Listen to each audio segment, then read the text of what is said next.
Hello बच्चों, आज हम लोग कंट्रोल सिस्टम में सेकंड यूनिट के डिस्कस करेंगे। तो सेकंड यूनिट जो कंट्रोल सिस्टम में है वो हमारा टाइम रिस्पांस एनालिसिस के नाम से रिप्रेजेंट है। तो टाइम रिस्पांस एनालिसिस इसका नाम ही है, यानी इस यूनिट में हम लोग पूरा टाइम टेकन पे बात करेंगे कि कैसे एनालिसिस करते हैं और क्या होता है। तो अगर उसका नाम टाइम रिस्पांस एनालिसिस है तो पहले टाइम रिस्पांस एनालिसिस क्या है ये जानना जरूरी है।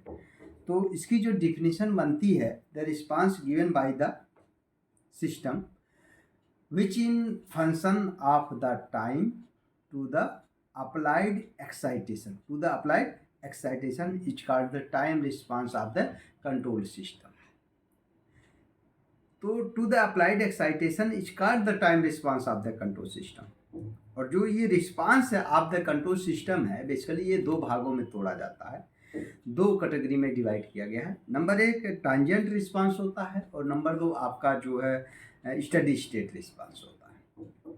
ट्रांजिएंट रिस्पांस वो रिस्पांस है जिसपे इनिशियल पार्ट्स पाया जाता है, यानी जहाँ से हम स्टार्टिंग कंसीडर करते हैं। और स्टेडी स्टेट रिस्पांस वो होता है जहाँ से हमको आउटपुट कांस्टेंट मिलना चालू होता है, वो हमारा स्टेडी स्टेट होता है। फॉर एग्जाम्पल के लिए सबसे छोटा एग्जाम्पल लेते हैं। अभी आप कॉलेज से आ रहे हैं, आप अपने रूम पे पहुंचते हैं तो क्या करते हैं हम लोग, भाई रूम को ओपन करते हैं। सबसे पहले हम लोग अपना जो बल्ब जलाएंगे, ट्यूबलाइट जलाते हैं और फैन चलाते हैं कि बहुत गर्मी है, थोड़ा रिलैक्स मिले। आपने फैन को क्या करते हैं, हम लोग 5 नंबर पे लगा देते हैं, 2 3 4 5 लगा दिया आपने, ठीक है। तो क्या जिस स्पीड से आपने लगाया था फैन की स्विच को ऑन करते हुए उस स्पीड पे पहुंचती है? नहीं पहुंचती। पहले 1-2 चक्कर वो स्लोली चलेगा, उसके बाद एक सिचुएशन ऐसा आता है जब वो अपने मतलब मैक्सिमम स्पीड्स पे चलती रहती है।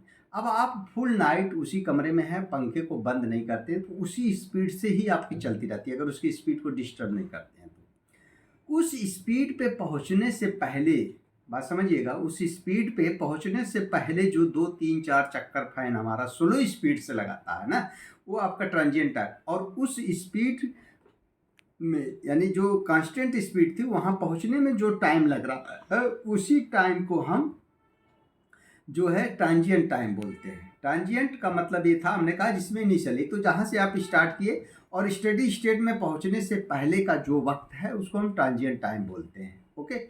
और उस ट्रांजिएंट टाइम के बाद जो सिचुएशन से बन के निकल के आती है, जो आपने फुल नाइट जो फैन चला रहे थे, वो टोटल टाइम हमारा स्टडी स्टेट में जाता है। स्टडी स्टेट का मतलब ही है कि आउटपुट आपको कांस्टेंट हो जा, आपका आउटपुट क्या हो जाए, जहां से कांस्टेंट आउटपुट मिलना चालू हो जाता है वो हमारा क्या हो जाता है, स्टडी स्टेट टाइम हो जाता है। अब इसमें ट्रांजिएंट टाइम और स्टडी स्टेट टाइम के बीच में एक टाइम और आता है जिसको हम सेटलिंग टाइम बोलते हैं। उसको क्या बोलते हैं, सेटलिंग टाइम बोलते हैं, जिसको हम टीएस से रिप्रेजेंटेशन करते हैं। अगर किसी सिचुएशन में जो इनपुट दिया है आपने उसका आउटपुट चाह रहे थे, तो सेटलिंग टाइम जितना जल्दी आएगा स्टडी स्टेट हमारा उतना ही ज़्यादा होगा। मान लीजिए आपने किसी चीज़ को या किसी मोटर को 5 घंटे तक चलाना है और मोटर की स्पीड हम लोगों को पता है कि मैक्सिमम 1500 आरपीएम है, तो क्या मोटर स्पीड जो है स्टार्ट करते ही 1500 आरपीएम पहुंच जाता? 5 घंटे लगातार 1500 नहीं, पहले जो इनिशियल टाइम चलेगा वो फ्यू सेकंड आपका ट्रांजिएंट टाइम चलेगा, 1500 आरपीएम पे तुरंत नहीं पहुंचेगा। जैसे ही 1500 आरपीएम पे कांस्टेंट हो जाता है, आप 4 घंटे 55 minute 56 minute 57 minute 58 minute 59 minute जितना भी चल रहा हो सब हमारा स्टडी स्टेट टाइम पे जाएगा। और सेटलिंग टाइम वो होता है टीएस, जितना जल्दी स्टडी स्टेट में पहुंचा दे। जिस समय स्टडी स्टेट में पहुंचता है, जिस वक्त, जिस टाइम पे, जिस क्षण, उसी क्षण को हम टीएस बोलते हैं, यानी सेटलिंग टाइम बोलते हैं। इसका भी कैलकुलेशन करेंगे, ये सब पे न्यूमेरिकल आता है, लेकिन स्टार्टिंग में इसमें थोड़ा सा थ्योरी है, तो थ्योरी को हमको क्या करना पड़ेगा, कवर करना पड़ेगा। अब ट्रांजिएंट टाइम की बात करें और स्टडी स्टेट का ग्राफिकल रिप्रेजेंटेशन की बात अगर हम करेंगे तो ग्राफ में हम लोग 2 प्रकार से इसका डिस्कस करेंगे। अगर हम इसका ग्राफ बनाते हैं टाइम और कंट्रोल टाइम के बीच में, तो 2 प्रकार से निकल के आते हैं। एक तो ये मान लीजिए आपने ग्राफ बनाया, ठीक है। आप ये चाह रहे थे कि जो है हमारा ये आपको आउटपुट हमको किसी चीज़, मान लीजिए यहाँ पे आपने step output, this is the सीटी, यानी ये आपका कंट्रोल टाइम है और this is the time, total time आपने मान लीजिए और ये हमको आउटपुट चाह रहा।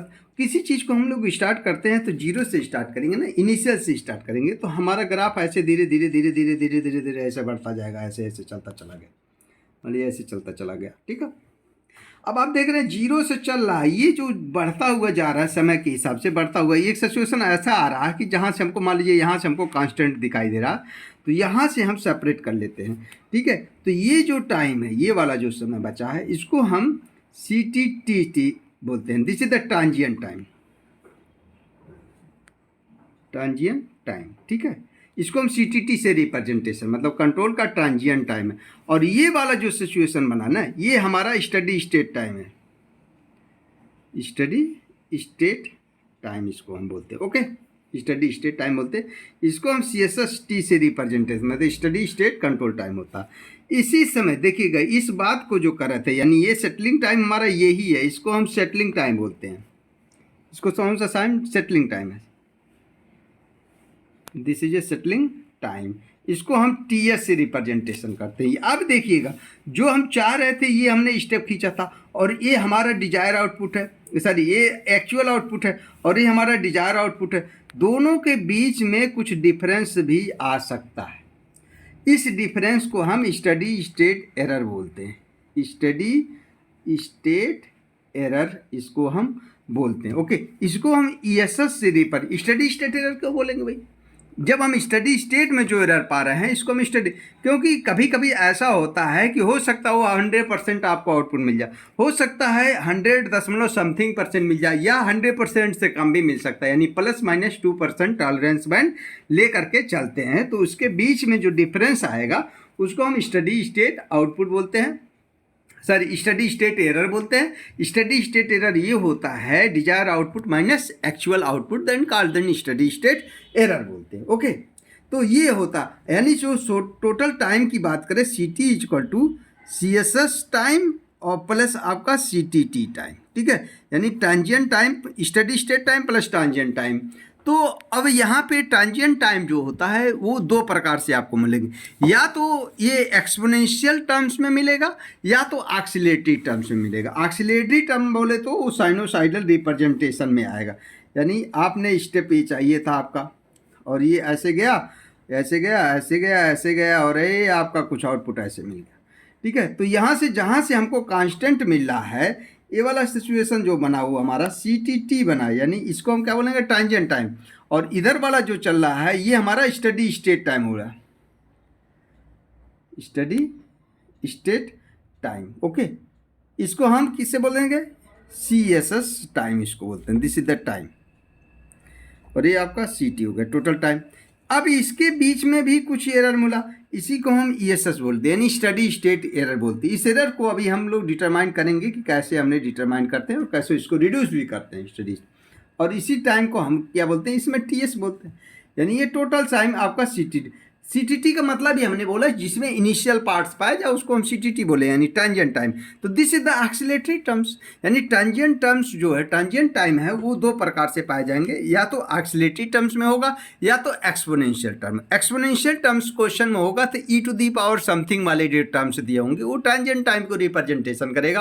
कास और साइन थीटा के टर्म्स में जो आएंगे वो हमारा एक्सीलरेटरी टर्म्स में रिप्रेजेंटेशन करेगा। बाकी जो बच जाता है वो हम कंपेयर करके स्टडी स्टेट टाइम को डिटरमाइन कर लेंगे। ठीक है, तो यहाँ पे जो ट्रांजिएंट रिस्पांस होता है, basically the output variation during that time it's take to achieve its final value is called the transient response, is called the transient response. The response required to achieve the final value is called the transient period.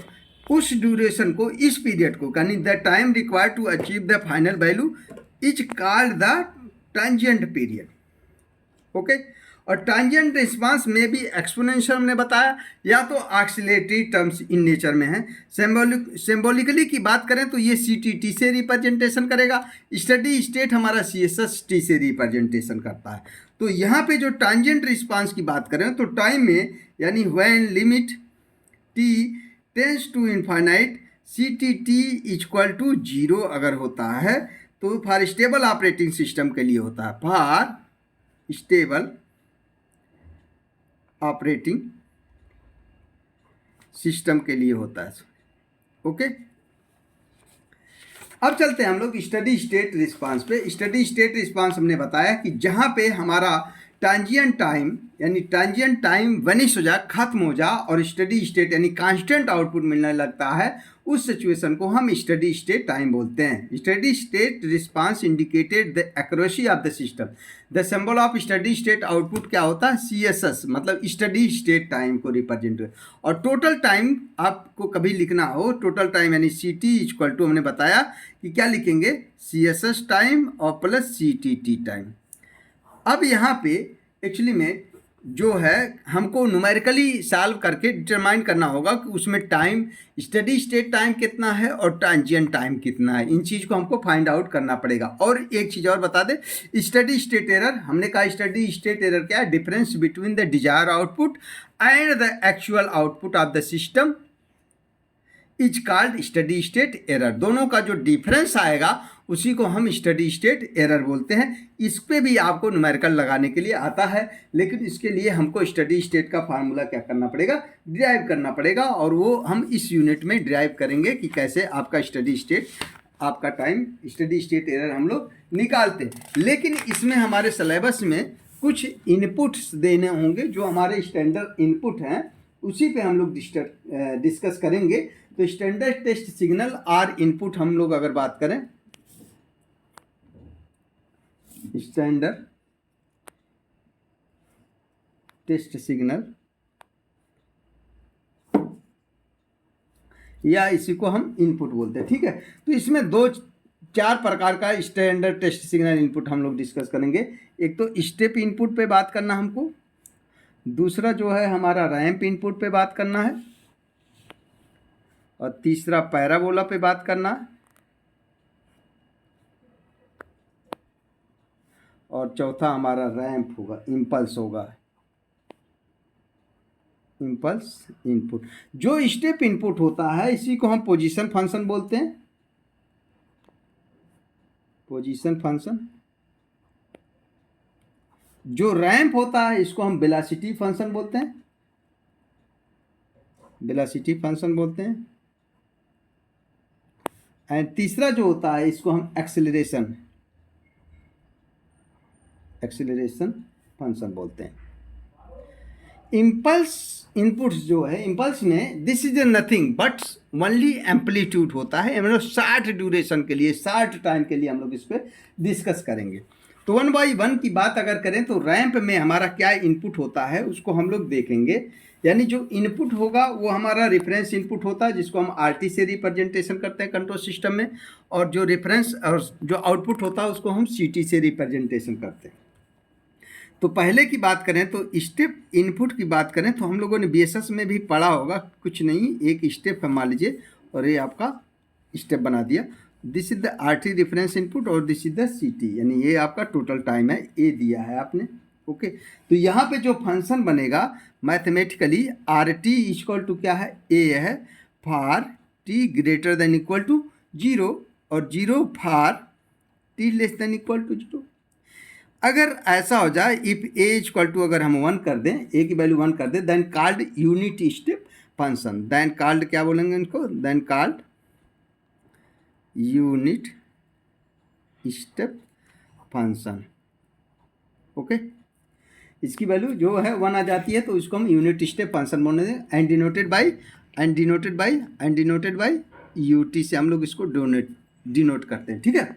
And Laplace transform इसका क्या हो जाएगा? A/S हो जाएगा। यूनिस में RT equal to यानी RS equal to हमारा कितना हो जाएगा? A/S हो जाएगा। ए की वैल्यू 1 हो जा, इफ आपने कहा कि ए की वैल्यू अगर 1 हो जा तो RS इक्वल टू क्या हो जाएगा? 1/S हो जाएगा। ओके, एक इनपुट हमको ये जब स्टेप इनपुट का पूछेगा और कहेगा कि आप स्टडी स्टेट एरर बनाइए तो RS की वैल्यू 1/S रख करके हम लोग कैलकुलेट करेंगे। अभी आगे इन सब पे डिस्कशन किया जाएगा।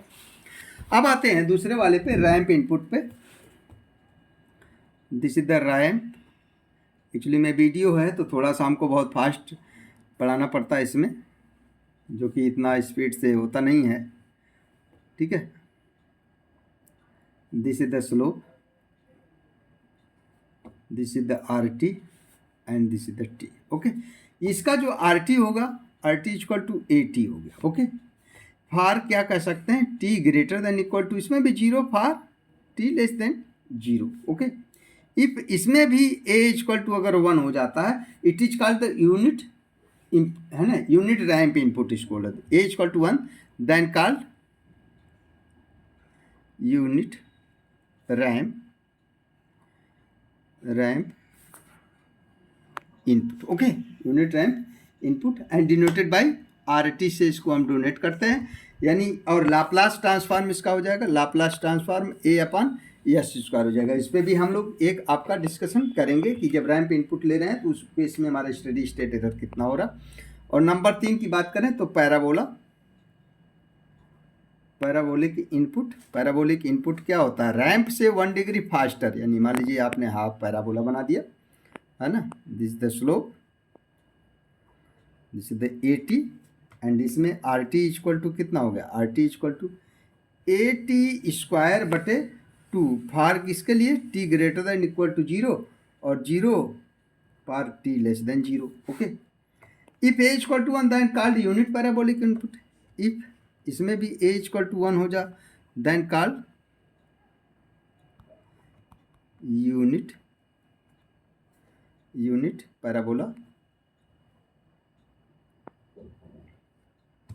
Parabolic input. ठीक है, अब यहाँ पे A इक्वल टू 1 हो गया then called unit parabolic input, and RT equal to क्या हो जाएगा, T square 1, and Laplace transform इसका कितना हो जाएगा, Laplace transform is A upon AS cube, 1 degree faster होता है आपका रैंप से। इम्पल्स जो चौथा है आपका इम्पल्स है, इम्पल्स इनपुट, हमने कहा this is the nothing but only magnitude, यानी ये बहुत शॉर्ट ड्यूरेशन के लिए, यहाँ पे दिखने के लिए हमने थोड़ा सा चौड़ा बनाया है। This is the delta T, इसको क्या बोलते हैं, डेल्टा टी बोलते हैं। ओके, इसको हम क्या बोलते हैं, delta T. Delta T tends to कितना हो जाता है, मान लीजिए समझ लीजिए 0 एकदम बिल्कुल। This is the nothing but only amplitude, this is the ए और दिस इज द RT और दिस इज द टी। ठीक है, तो RT इक्वल टू कह सकते हैं कितना, A है for T equal to 0 for T not equal to 0। Laplace transform is always, the Laplace transform is 1 होता है, इसका ऑलवेज कितना होता, 1 होता है। ठीक है, तो ये 3-4 इनपुट हैं स्टैंडर्ड टेस्ट इनपुट के लिए। हमको स्टेप इनपुट डिस्कस करना है रैंप पे और पैराबोलिक पे और इम्पल्स पे। बेसिकली इन सब पे हमको स्टडी स्टेट एरर की वैल्यू डिटरमाइन करना है कि स्टडी स्टेट एरर क्या होता है और कैसे हम इस पर कितना कैलकुलेशन करेंगे। तो इसीलिए हम लोग जो नेक्स्ट हेडिंग लगाएंगे, अब स्टडी स्टेट एनालिसिस की बात करेंगे, क्योंकि हम लोग इसी की एनालिसिस करेंगे अपने सिलेबस के हिसाब से। स्टडी स्टेट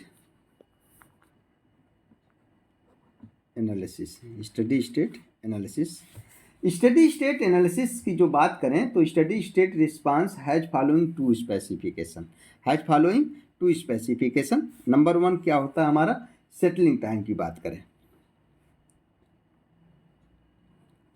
एक तो settling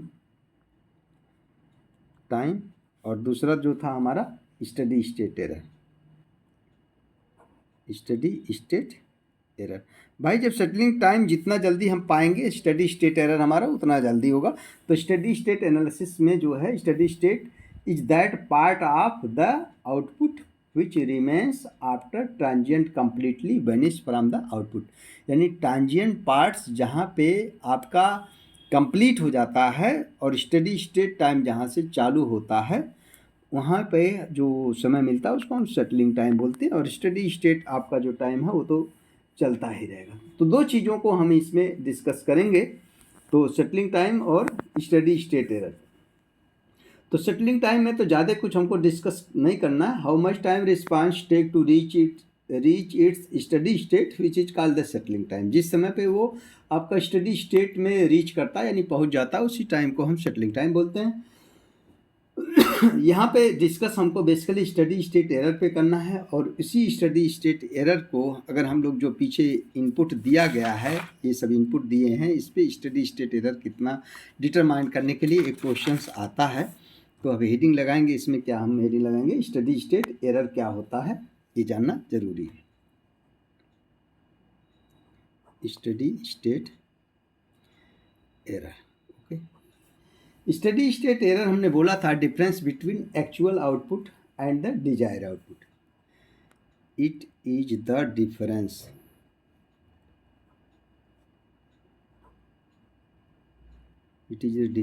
between actual output and the desired output. That is it's called the actual, यानी that is आप कह सकते हैं स्टडी स्टेट एरर, यानी SSE equal to actual output shortcut ऐसे कर सकते हैं minus desire output. Steady state error ये होता है. Okay, mathematically it is defined in the Laplace domain. Laplace of भाई ET ही हमारा क्या है, एरर सिग्नल होता है. ठीक है, इक्वल टू हम इसको ES से रिप्रेजेंटेशन बोलेंगे, equal to actual output equal to आपका RS minus CS into HS for non unity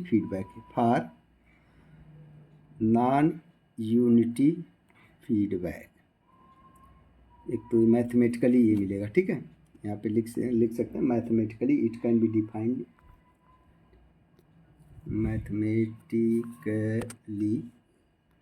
it is defined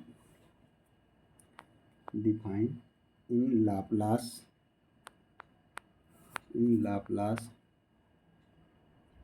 domain. ठीक है, लाप्लास डोमेन्स में हमारा ये डिफाइंड होता है. Laplace of ET equal to ES, ET का लाप्लास ट्रांसफॉर्म है ES equal to RS minus CS into HS for non unity feedback. Laplace of ET equal to क्या होता है, ES minus ES equal to RS minus CS. ठीक है, for unity feedback.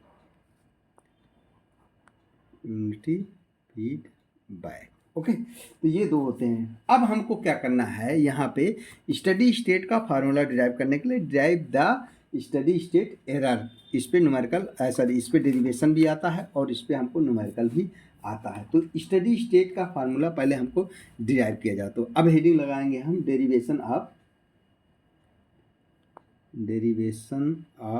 Study state error. ठीक है, study state error क्या है ये आपको डिराइव करना है. Consider simple close loop system. मान लीजिए एक कोई simple close loop system for using negative feedback लिया आपने, और क्लोज लूप सिस्टम हमारा जो है ये है. ठीक है, और एक आपने इसमें क्या लगा दिया, GS लगा दिया, और आउटपुट हमारा कितना होता है, CS होता है. और ये फीडबैक ले लिया आपने, ईमानदारी से लिया है ना, HS ले लिया. और यहाँ पे माइनस निगेटिव फीडबैक के लिए हमने लिया this is the ES. Okay, और दिस इज द RS ले लिया.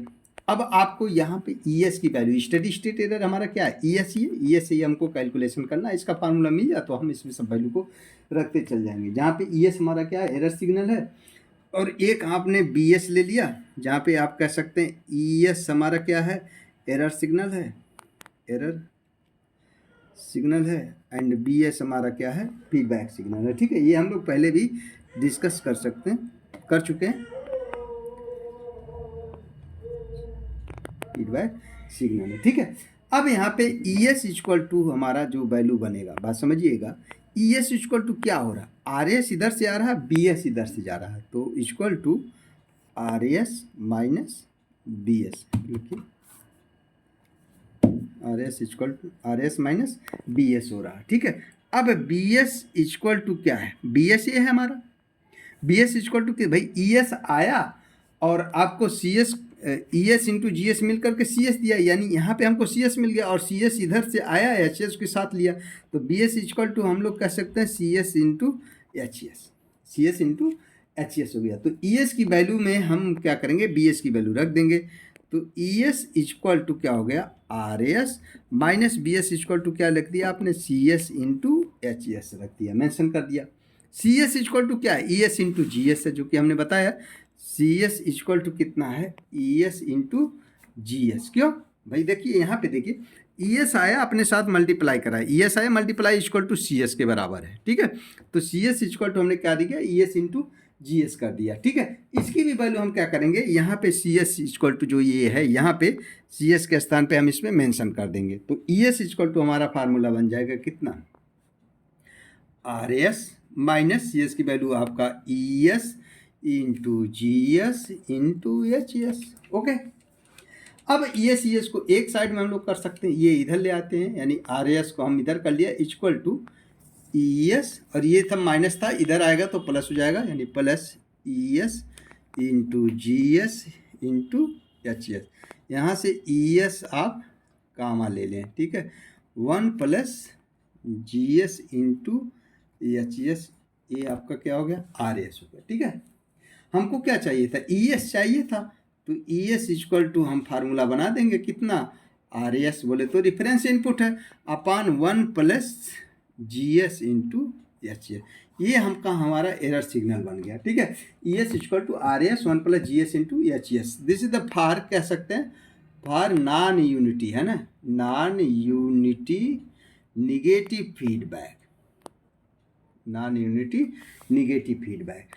ई एस इक्वल टू हम लोग कह सकते हैं कितना, R S upon 1 minus G S into H S, non unity for negative, for non unity positive feedback का है। पीछे जैसा कि हम लोग डिस्कस किए हैं, निगेटिव जब लेके चला था तो फार्मूले में प्लस आया, यानी प्लस लेकर के चलेंगे तो फार्मूले में निगेटिव आएगा। Then E S equal to आप कह सकते हैं R S upon 1 plus minus G S, एक फार्मूला ये भी बन सकता है, this is the for unity feedback, unity feedback, okay. In time domain corresponding error will be, आगे समझे थोड़ा सा इनको, हम ई टी में ले चलेंगे, और E S S equal to क्या होता है, limit T tends to infinite into E T, यानी हमको थोड़ा सा यहाँ पे in time domain corresponding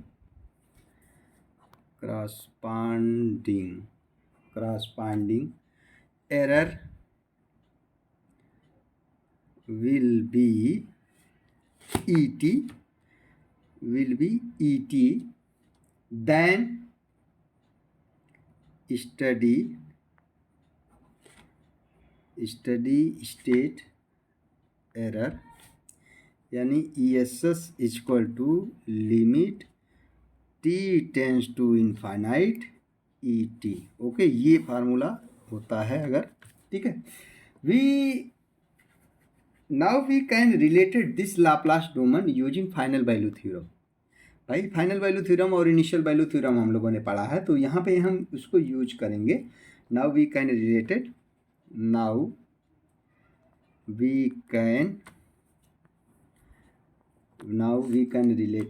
this Laplace domain by using final value theorem,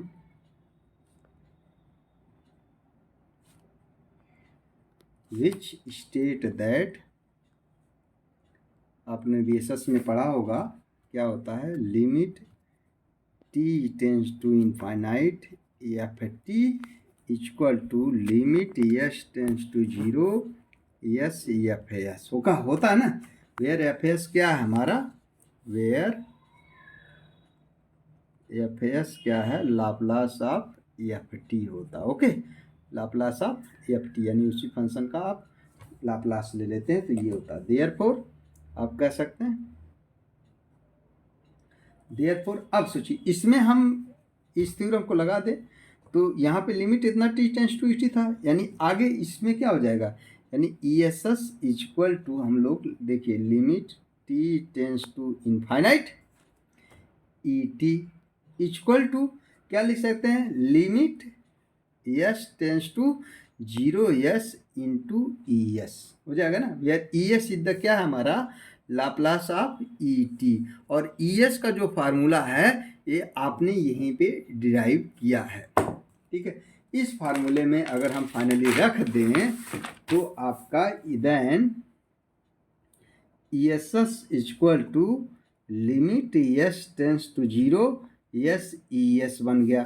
अब यहाँ पे limit S tends to 0 S और ई एस इक्वल टू हम लोगों ने पाया है R S upon 1 plus minus G S into H S. Very simple, ये आपका एक यहाँ पे पर। अब किसी भी आर एस की वैल्यू हम बदल के देखें कि हमारा स्टडी स्टेट एरर कितना आ रहा है, और आर एस हम लोग कहाँ से उठाएंगे, जो ये आपके पेपर में दिया रहेगा कि आप हमको स्टेप इनपुट के लिए बताइए या रैंप के लिए बताइए, पैराबोलिक लगाइए, इम्पल्स, इन सब में आर एस की वैल्यू, जैसे A upon S, R S equal to A upon S लिया, A upon S square, A upon S cube, इन सब पे हमको क्या करना है, स्टडी स्टेट एरर डिराइव करना है, डिटरमाइन करना है। जैसा क्वेश्चन पूछेगा आप उस हिसाब से हम लोग क्या करेंगे, उसका डिटर्मिनेशन बनाएंगे और देखेंगे। ये मैं अगले लेक्चर में करूँगा, क्योंकि लेक्चर बहुत लंबे हो जाते हैं तो आप लोगों को भी बोरियत महसूस होगा। तो नेक्स्ट लेक्चर्स में हम इसमें आर एस की वैल्यू तीनों का परिवर्तन कर करके देखेंगे कि स्टडी स्टेट हमारा एरर मिल रहा है तो कितना मिल रहा है, और इन्हीं सब पे न्यूमेरिकल आएगा। अगर आपको वीडियो अच्छा लगता है तो आप ज़रूर इसको लाइक, शेयर एंड सब्सक्राइब करें, ताकि आप इस वीडियो को और स्टूडेंटों तक भेज सकें, ताकि और लोगों का भी नंबर अच्छा आ सके सेमेस्टर में। जय हिंद।